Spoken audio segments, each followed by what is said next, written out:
Hello दोस्तों, स्वागत है एक बार फिर से आपका मेरे चैनल पे लीगल न्यूज 127 पे। दोस्तों, आज की वीडियो में मैं बात करूंगी, जैसे आपने मेरा थंबनेल देखा, कि मेंटेनेंस भी खत्म होगा, तलाक भी मिलेगा। अब बहुत सारे पति जो पीड़ित होते हैं ना अपनी पत्नियों से, उन पत्नियों से तो झूठे केसेस करती है, झूठे आरोप में फंसाती है। ठीक है, तो अब मेंटेनेंस लग जाता है तो अब डर जाता है कि भाई मेंटेनेंस लग गया, अब क्या करें। या जिनको लगता है कि अभी लग जाएगा, झूठे केस में फंसाएंगे, तो मैं एक ऐसा तरीका आपको बताऊंगी जिससे आपका मेंटेनेंस भी खत्म हो जाएगा और आपको तलाक भी मिलेगा।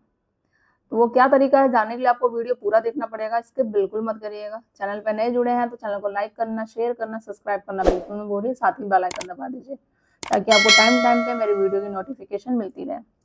तो दोस्तों, होता क्या है ना, जब भी मेंटेनेंस केस लग जाता है तो आमतौर पर पति वही टेंशन में आ जाता है, मेंटेनेंस केस लग गया, देना है, अब क्या करें, हम किस तरीके से बचे।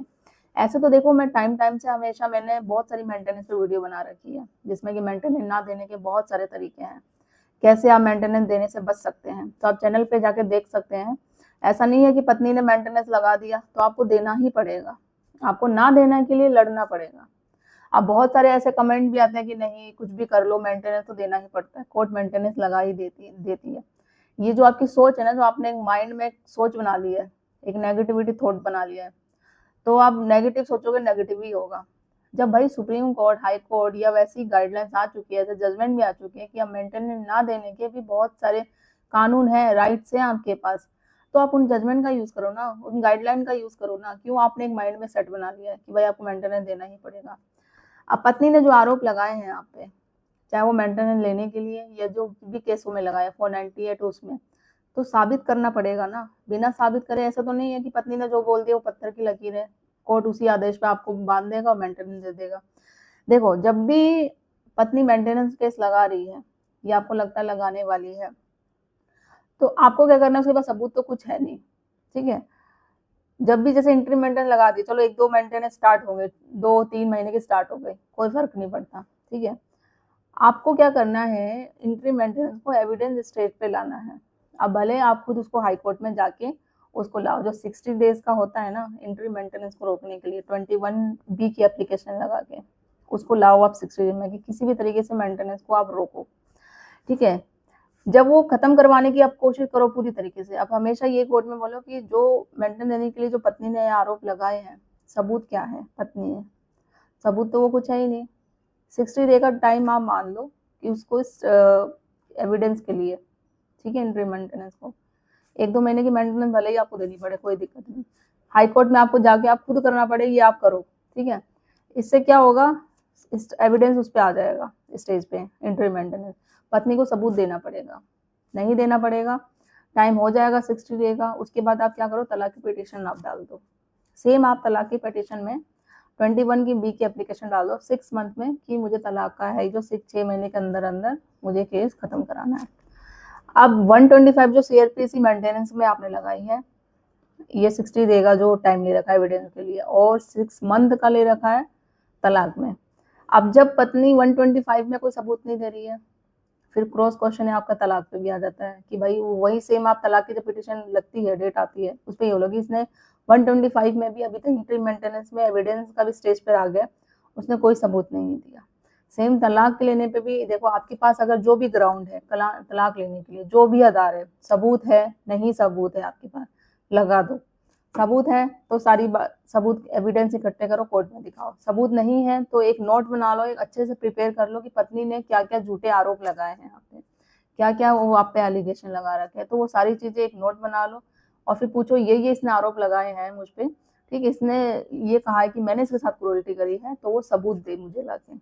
ठीक है, सबूत नहीं देगी तो भाई मेरे साथ क्रूरल्टी हुई है, मेरे साथ अत्याचार हुआ है, जो 125 का इसने मेंटेनेंस का केस लगा रखा है, 1-2 महीने मेंटेनेंस भी इसमें ले लिया है, एविडेंस स्टेज पे ये मेंटेनेंस का केस आ चुका है, बट अभी तक इसने सबूत को ही नहीं दिया है।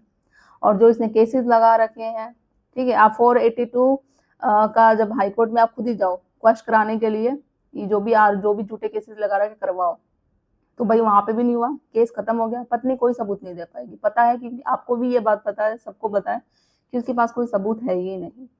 क्वैश हो जाएगा केस 125 में भी, और इसमें भी क्रॉस हो गया आपका, कहीं पे भी वो सबूत नहीं दे पा रही है। ठीक है, तो इसी पत्नी साबित कर नहीं पाएगी बिल्कुल भी, क्योंकि इसके पास सबूत है ही नहीं। उसका मेन मकसद था आपसे पैसे लेने, झूठे केसों में फंसाना, आपको ये परेशान करना, मेंटल फिजिकली टॉर्चर करना, ठीक है।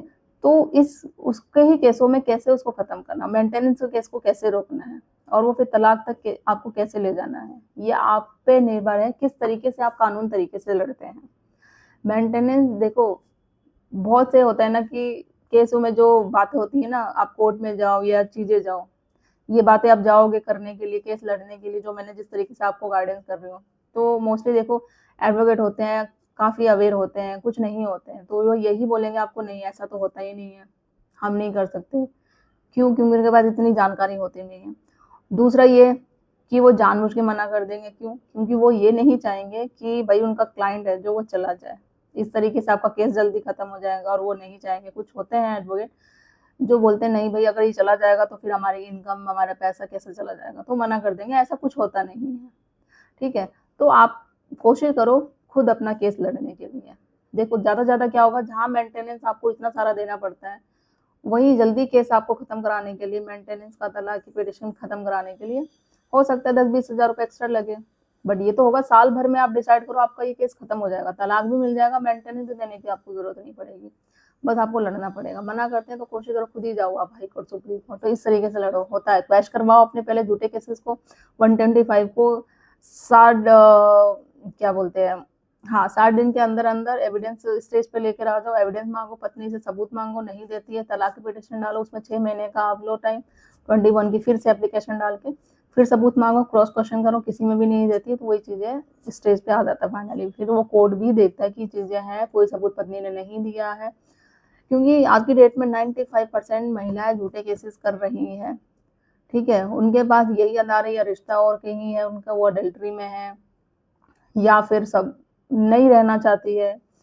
किसी पति की, सास की, ससुर किसी की बात नहीं मानना चाहती, एडजस्ट नहीं करना चाहती, वही चाहती शादी तुरंत होते ही बात मेरे हिसाब से घर चले, मैं उनके हिसाब से नहीं। देखो शादी होकर आई है, वो आपका भी घर है, आपको ये नहीं कि किसी के हिसाब से चलना है, बट थोड़ा टाइम लगता है एडजस्टमेंट के हिसाब से। आप जाती तुरंत बोलोगे मैं जो बोलूंगी वो करे, मेरे हिसाब से चले, मैं क्यों हर किसी की बात मानूं, तो देखो वो आपका घर है, आपको थोड़ा बट वहाँ के ससुराल के हिसाब से भी एडजस्ट होना पड़ेगा, जो जायज़ है वो तो चीज़ें करनी पड़ेगी। आप जाते ही अपना चलाओगे कि मेरे हिसाब से चलो, तो वो चीज़ पॉसिबल नहीं है।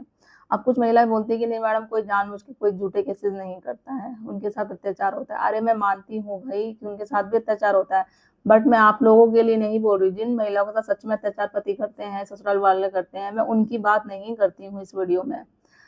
आपके साथ अत्याचार होता है, आपके लिए कानून बने हुए हैं, बहुत सारे सेक्शन बने हुए हैं, उन कानून का यूज करो और न्याय के खिलाफ, अत्याचार आप पे हो रहे तो उनके खिलाफ आप आवाज उठाओ।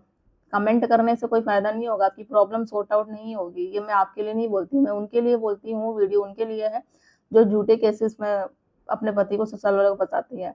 अब पतियों के पास तो कोई कानून है नहीं, जैसे लेडीजों के लिए बने हुए हैं, तो क्या अधिकार है, कुछ ऐसे लीगल राइट्स होते हैं, कानून होते हैं, तो देखो सबको लेके चलना पड़ेगा ना। जहाँ महिलाओं के लिए अधिकार है, हस्बैंड को भी, उनको पतियों को भी बताना पड़ेगा, उनके पास भी है राइट्स, तो आपके लिए नहीं है। जिनके साथ सच्चे में अत्याचार होता है, जो झूठे केसेस में अपने पति ससुराल वालों को फंसाती है, उनके लिए ये वीडियो बनाई जाती है, तो आप अपने पे मत लो, ठीक है। और वैसे को भी कोई आपको हेल्प चाहिए, मैं नंबर शेयर कर देती हूँ, दोनों के ही फेवर में मैं बात करती हूँ। आपको कोई भी चाहिए, हस्बैंड और वाइफ, कुछ क्वेरी चाहिए, अपने केस में हेल्प चाहिए, एडवाइस चाहिए, आप अपॉइंटमेंट बुक करके मुझसे या मेरी टीम से बात कर सकते हैं, ज़रूर आपको एडवाइस दी जाएगी अच्छी सी, ठीक है। और आप किसी पर्टिकुलर टॉपिक पे और किसी टॉपिक पे वीडियो चाहते हैं तो कमेंट सेक्शन में करके मुझे ज़रूर बताइएगा।